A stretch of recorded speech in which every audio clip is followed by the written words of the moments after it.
Voici Tom et Lily. Ces deux jeunes mascottes sont un des nombreux éléments d'action imaginés par les autorités de la zone de police Condrofamène pour sécuriser les abords de l'école. Repères visuels pour l'automobiliste, ils sont aussi un rappel pour les enfants au danger de la route. Chaque année, 550 enfants entre 3 et 17 ans sont victimes d'un accident de la route aux abords d'une école en Belgique, dont plus de 20 blessés graves et 2 décès. La sécurisation des zones 30 et leur traversée sur les 40 sites scolaires de l'entité de la zone de police Condrofamène s'est fait en 4 phases.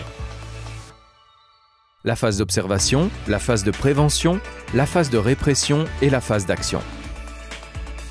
Phase 1, l'observation. La phase d'observation a permis de cerner la problématique aux alentours des écoles de l'entité. Plusieurs facteurs de risque ont été identifiés. Le manque de visibilité des sites et des piétons, surtout quand il fait sombre, le comportement des parents et des enfants, et surtout la vitesse, facteur aggravant les conséquences d'un accident. Plus la vitesse est élevée, plus la gravité des conséquences d'un accident augmente. Phase 2, la prévention. Cette phase a permis d'interpeller et de conscientiser les conducteurs aux abords des écoles en les sensibilisant au risque de la vitesse. Rappelez-vous, à 30 km/h, votre champ visuel est plus large et vous pouvez rentrer en contact visuel avec d'autres usagers plus facilement. Phase 3, la répression.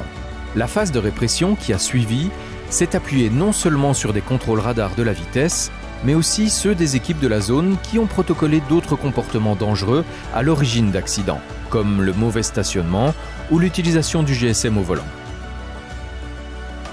L'action Zone 30. Sur base de ces constats, la zone de police Condrofamène a décidé de sécuriser les zones 30 et la traversée piétonne dans ces zones, moyennant différentes actions.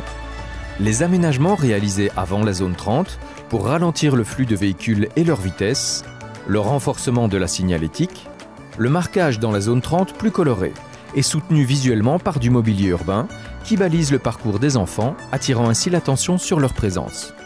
Un meilleur éclairage et un éclairage intelligent des zones 30, le placement des mascottes Tom et Lily, réalisé par la société Poncelet, une campagne de sensibilisation dans les écoles menée avec le soutien d'Etias, au moyen d'une BD à colorier de Tom et Lily qui sera distribuée avec des brassards. La zone de police Condrofamène, sensible à la sécurité des enfants, est à votre disposition pour partager cette expérience, pour ainsi sécuriser les abords de nos écoles avec Tom et Lily.